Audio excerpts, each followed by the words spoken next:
Hey guys and girls, Board now back with you. On this video I will be reviewing the third episode of season 2 of HBO's Euphoria. The episode is called Ruminations, Big and Little Bullies. Full spoilers from the start of this review as always. So I've not been too keen so far on season 2. I would say this episode isn't too bad. I'd say it's sort of hit and miss. It has its ups and downs definitely, but probably an improvement in some ways. Now, some of the best stuff, not surprisingly, it sort of is with Lexi, but they actually do this very sort of meta thing with her in this episode, which I think definitely was a meta thing and a nod to like some of the fans. And they do this sort of like more light-hearted comedic thing with her in this episode where her whole plot sort of centres around her trying to be taken seriously around school as like a playwright. She has a production of, I think it's Oklahoma, she wants to put on, and you see a scene of her trying to convince like the guy in charge, can I do this, and he like gives in and lets her do it. And we sort of see various stuff with her in the past where she's like writing screenplays and stuff, and there's like this amusing sort of fantasy scene of her like hosting like this reality type show. But the big theme they're pushing is that Lexi is like this overlooked sort of person because basically she's taken for granted by people around her, including Rule. We've obviously seen that stuff with her, being quite close to Rule, feeling that there's something there and maybe having a little crush on her, but then she's always been there for her and Rule maybe taking that for granted.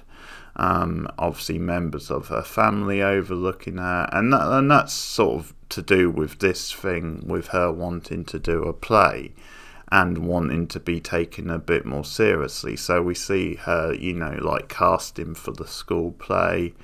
By the way, I think there might be a possibility of a little thing going on with her and with Kat's boyfriend, just because we see him auditioning for the play at one point, and I think we see in this episode that things maybe aren't going that well with him and Kat. So I just thought that might be a possible storyline. I'm not sure if I would necessarily be up for that, but it sort of crossed my mind that something might happen. But anyway, I think where this gets very meta with Lexi is that what sort of happens is that everyone around the school forgets about the play. They forget about her play and that it's on, and she has to like keep reminding people, and she's promoting it. There's like a bathroom scene where a few of the characters are in there and she's like reminding them and would you be in my play sort of thing, or don't forget my play.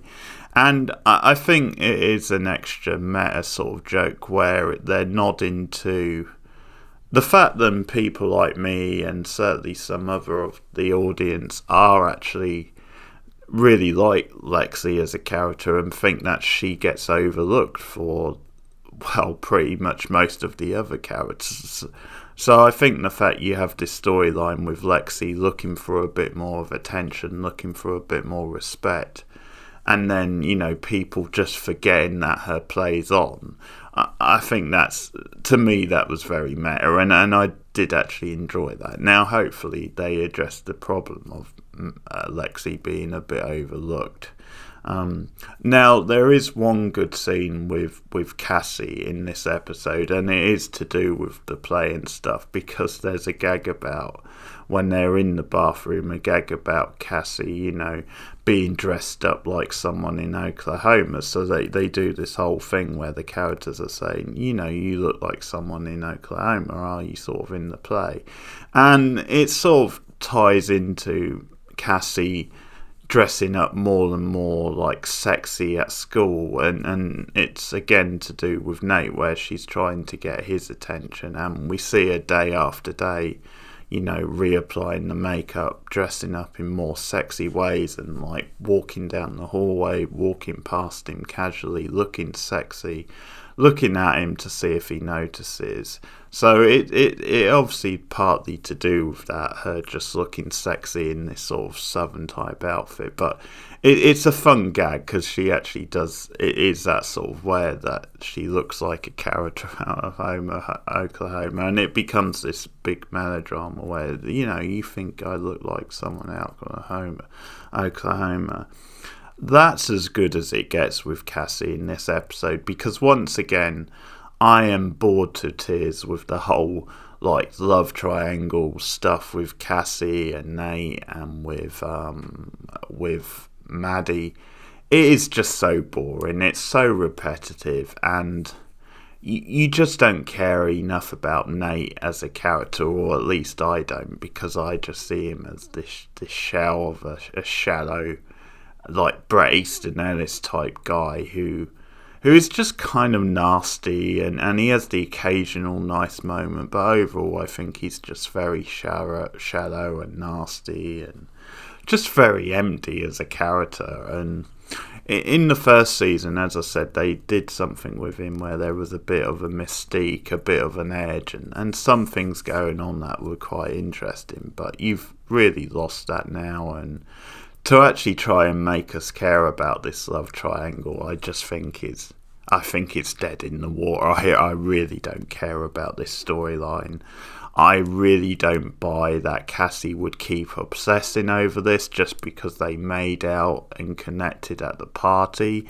I'm not really sure that's enough for her to really obsess over it this much and trying to like get his attention all the time. It just makes you lose respect for Cassie, really, and it's just a weak storyline, and it sort of transpires that they start having a thing on the side, but the whole thing is that Nate wants to keep it from Maddie, so they're playing on the idea that he still has feelings for her. So it's like he still wants to see Cassie here and there, but he wants to keep it a secret. I mean, I don't really buy that, to be honest, but they're obviously trying to push the angle that he still at least respects Maddie in some ways, doesn't want to hurt her feelings, but whatever.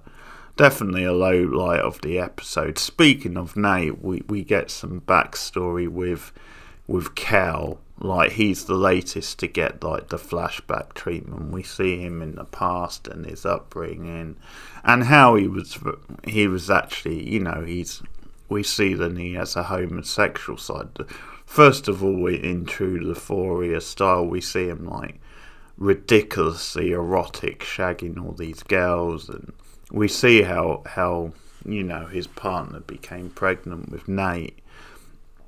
But then we see how he was also, I'm guessing he must be bi, but he starts a relationship with this guy and they get really close, and he wants to pursue that further. I mean, that's how he sees his future.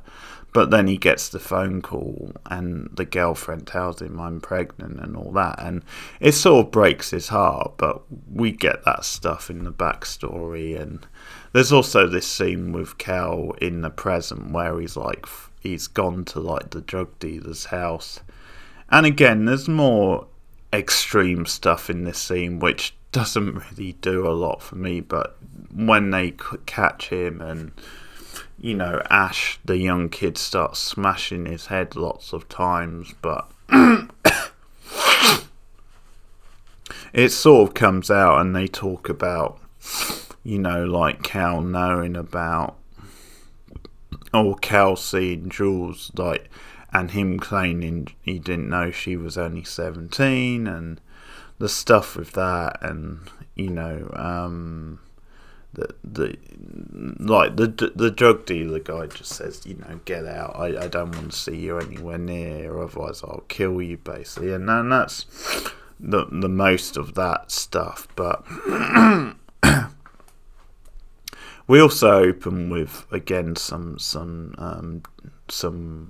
Rule narrating stuff. So we get the whole like her doing the storytelling from the whiteboard again, and we actually get like this, like the proper opening is kind of after the flashback and backstory with Cal is her actually doing like a full-on musical number, which we know Sedana can do. She's done it in the past, and it's effective, and it's sort of used as a contrast type thing where she's like, it's sort of again masking the darkness going on, and it's almost like she's high, but she's high on drugs, and she's like kidding her. She's in this fantasy space where she's kidding herself about the fact that everything's fine, and her sister's right there, and she's like, what the hell's going on? So again, there's some, classic sort of dark humour worked into it, but also there's some more serious stuff, and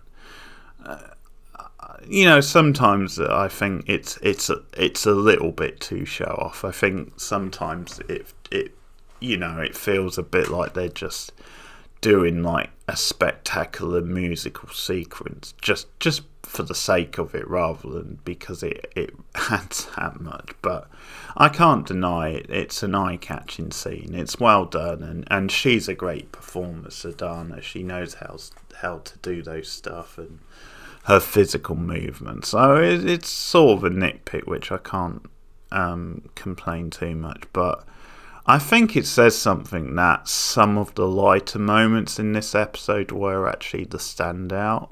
So that there's another sort of like more funny type scene with Rule and Jules and this new character of Elliot, who Rule has started hanging out with again. Hi. So she introduces Elliot to Jules.